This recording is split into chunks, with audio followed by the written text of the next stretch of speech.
Alright, now let's see the difference between a real-time operating system and a general purpose operating system in terms of task switching latency.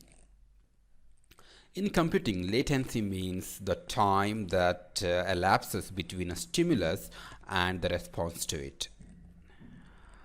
Task switching latency means that time gap between a triggering of an event and the time at which the task which takes care of that event is allowed to run on the CPU.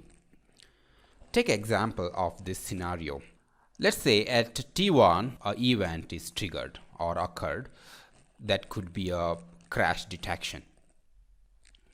And at T2 task which handles that crash detection, like a airbag deployment task, is made to run on the CPU. Okay, so this time gap is called a task switching latency. In the case of RTOS, this latency is always fine-tuned and bounded. The real-time operating systems always helps you to design such types of system where this gap must be deterministic or time bounded. No matter when this event occurs, this gap will always remain almost constant. But this is not the case of general purpose operating system, where this gap varies as time elapses or the system load increases. Take a look into this graph.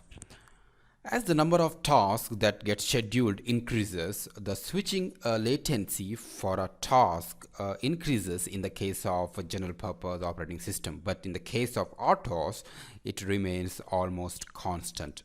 In the case of general purpose operating system, when more number of threads or processes to schedule, latency will get added up. Now let's discuss about differences between RTOS and a GPOS in terms of interrupt latency. Interrupt latency is the time gap between the time at which interrupt triggers and the time at which ISR is started executing on the CPU. Let's say task 1 is running on CPU and at time T1 interrupt occurs. If it's a higher priority, then it will preempt this task and ISR will begin to execute. So this time gap between T1 and T2 is called interrupt latency. This interrupt latency is an important parameter to service the critical events. For example, in our airbag deployment application, this gap must be in terms of microseconds or nanoseconds. So interrupt latency is an important characteristic of the RTOS.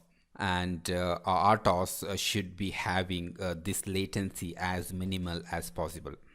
And in GPOS, this time gap varies as system load increases and it is unbounded. When the ISR finishes, now it has to make a switch to higher priority task which is ready in the system, isn't it? So when it finishes here, either old task can resume which got interrupted due to ISR, only if it is the highest priority ready task, or it may switch to some other task which is higher priority at this time. So the time gap between the moment at which ISR or task leaves the CPU and the time at which new task switching into the CPU is called scheduling latency.